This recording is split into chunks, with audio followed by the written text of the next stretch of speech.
Good morning. It's Beth from Ruth Stitchery and ruthstitchery.com. And today we're talking notions. We decided why not highlight some of our favorite notions. So I kind of went about this by saying if someone told me I had, 2 minutes to go into my sewing room and grab the most important things that were in there, that's kind of what I did. I grabbed my little box and I started grabbing all the things that I sort of keep in arm's reach because I use them all the time. So I thought I'd walk you through what those are. Then we sort of did a little poll with the staff and found some other notions. So we'll talk a little bit about those as well. So I'm just going to start with, of course, every quilter has to have a rotary cutter. You don't want to know how many rotary cutters I actually have, but the one I grab most often is the ergonomic rotary cutter, just the 45 millimeter blade. I have it in yellow and pink, but pink's so pretty. But I just love it because I'm kind of a stickler for safety, and I like, actually probably more than the ergonomic part of it, is that every time I let go, the blade goes back in. But because my daughter has cut herself, we know people can cut yourself on this blade, so I kind of like the safety more than the actual ergonomicness, if that's a word, of this. But this is the Olfa rotary cutter that they call the ergonomic. So you squeeze it, the blade comes out. As soon as you let go, the blade comes in. So favorite rotary cutter. Okay, scissors. I'm obsessed with scissors. I have a bunch of them that have been collected over time, but none of them do I grab as often as my Karen K. Buckley Perfect Scissors. They both have serrated blades. We have them in a bunch of different sizes. These are my two favorite sizes that I use most often. So we've got the blue handle where the blade is about 2 inches, maybe 2.5 inches. It has a serrated blade. These are perfect for cutting out applique shapes, wool applique. The serrated blade helps with the fraying. They're big. The little holes are really big, easy. They're comfortable. So I love these. And then same with these. Are just the smaller version. It's about an inch. I use these as little snippers. Also with applique, when it's a lot of really small pieces, I grab the smaller scissors. You can get into the little corners really easy. Really nice, pointy, sharp scissors. Love these. So those are the Perfect Scissors from Karen K. Buckley. Could not live without these. All right, so I know you've heard me talk about the purple thing quite often, but I can't stress enough. I probably have 4 or 5 of these strategically placed around my sewing room, and also in some my travel bags that I take, just because it's such a versatile tool. It's a stylus. It's also a little measurement for your 1/4 inch. This little flat square at the end is a 1/4 inch perfect square, so you can measure your seam allowance. You can use it for so many things. I also use this flat edge when I'm trying to fold things over when I'm doing applique. It is a bodkin as well. It's got the little hole here. I mean, for less than $4, it's like the most versatile tool. So purple thing, I use it all the time. I also grabbed this because it was right next to the purple thing in my little container. But then I grabbed it because I do realize I use this. This is the multi-function tool, I believe is what it's called. And I do use it for all its different functions. So it is a Hera marker. So if you don't know what a Hera marker is, this little rounded edge here, it's not sharp like it's going to cut yourself, but it gets very thin around the edge. So if you are marking something on your fabric that you don't want to use a marking pen because you're afraid the marks won't come out, or you only need just a little tiny crease, you can use that and it will put a little crease in your fabric that you can see a little mark when you need that. This is a little pressing tool, so maybe you just have a little tiny seam and you don't want to get up and go to the iron. You can use that to press your seam. And then this side, I believe it's supposed to be like another stylus, but I use it more often when I'm turning things right side out and I've got to poke the corners out. It's not super sharp, but this is a really hard plastic, so it's a really good, for lack of a better term, corner poker outer. So I use this all the time, the multi-function tool.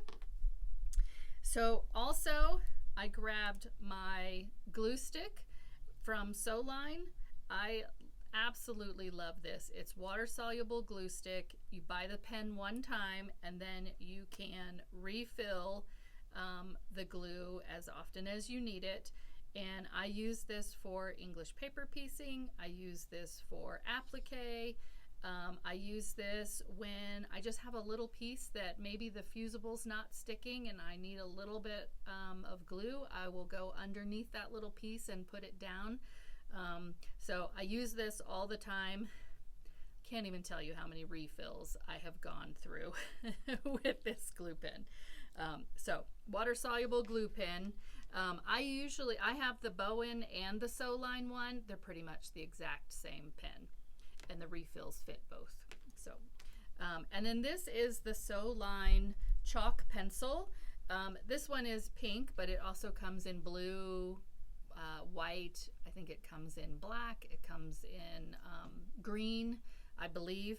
The lead part of it. I use this all the time. And so I like the pink because you can see it on light and dark fabrics. So I tend to use the pink one most often. But this is the little chalk pencil from Sewline. Okay, of course, you gotta have thread. And without going into a big long thing about thread, I focus just on 50 weight cotton thread that I use for piecing. The threads that are most often in my sewing machine are neutral color Aurifil 50 weight thread. These are the two colors that I use most often. This is the 2600, which is a really, really light gray. So I will use this, especially if I'm using like white fabric or really light fabric. I tend to pull out the 2600 gray.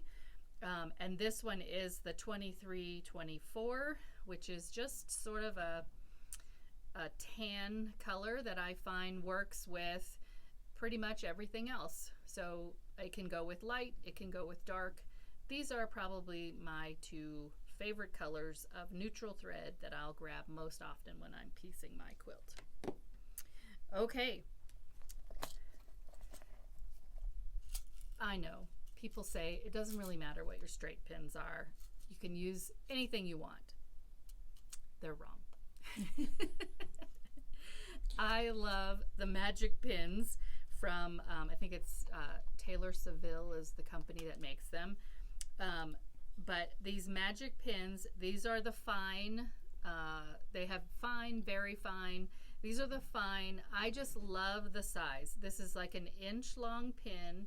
And then instead of the little ball at the end, it has these kind of more flat holder. I just find that they lay super flat on your fabric and they're super sharp and very fine. So I try never to sew over a pin, but I have found that these are fine enough that if I, forget to pull one out, I've never hit one with my machine needle. So I just threw that out there, so I better be careful because maybe I'm gonna hit one. But these are the magic pins. They come in lots of different sizes. I think we brought a different size out here.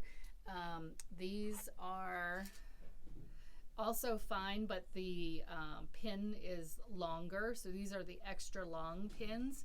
So these are, you know, maybe when you're going to be quilting something, you might want to use the extra long ones. And so they color code them.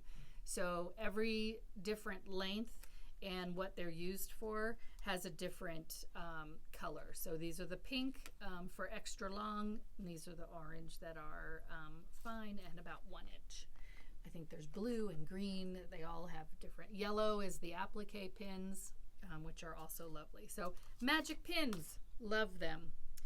Then I know we did a whole video on rulers, but I did grab this one today. This is the little 2.5 by 6.5 inch ruler from Creative Grids that has our Ruth Stitchery logo on it.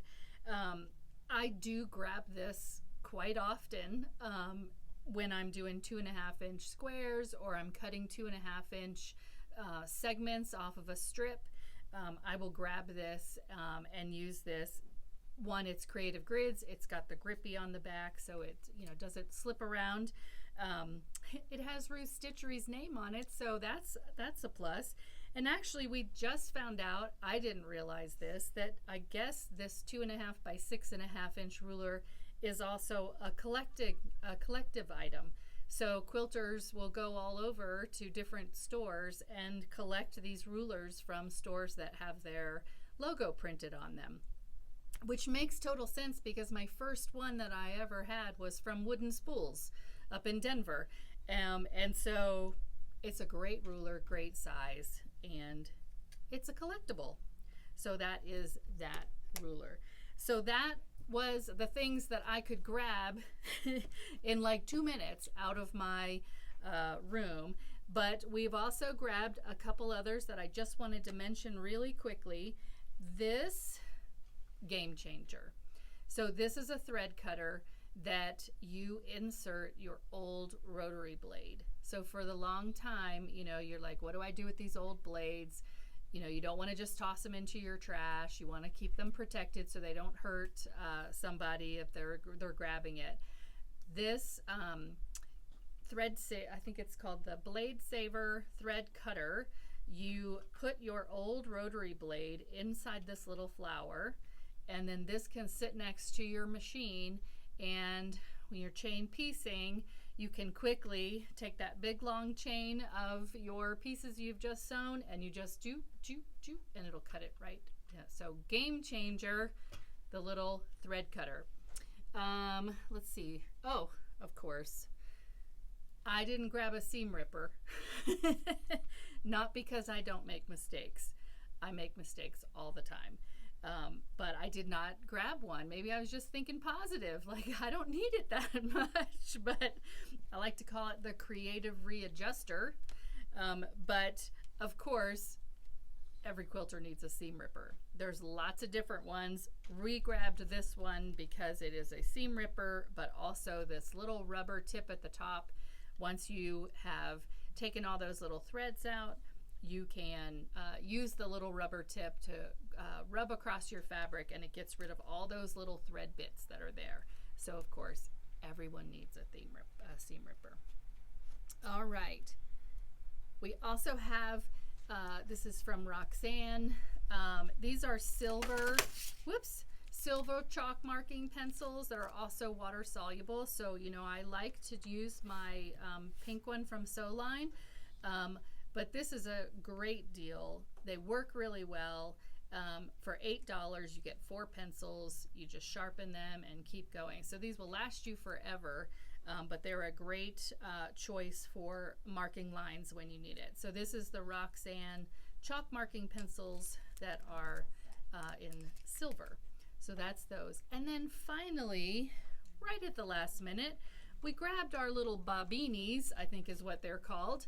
And I was like, oh yeah, I use those all the time. I don't know why I didn't grab one. So these stick down in your thread, and then you can stick your bobbin of the same color on top of that thread. And so I tend to use these a lot when I'm working with maybe an applique project where my bobbin and my top have to be the same, or if I know I'm going to be top stitching something and I want both of those threads to be the same. Well, once you wind your bobbin, you probably will never remember what thread that came from. And so I will use my little bobbini and I will put my bobbin with that thread color. So I do use those all the time. So we sell them, I believe, in packages and individual. So love, love, love that. Okay, that was a really quick. These are my favorite notions that I can't live without. You have 2 minutes to grab the things you use most often. So thank you for watching. We'd love to hear what your favorite notions are, so please comment when you watch this video, and don't forget to share our videos, and we'll see you next time.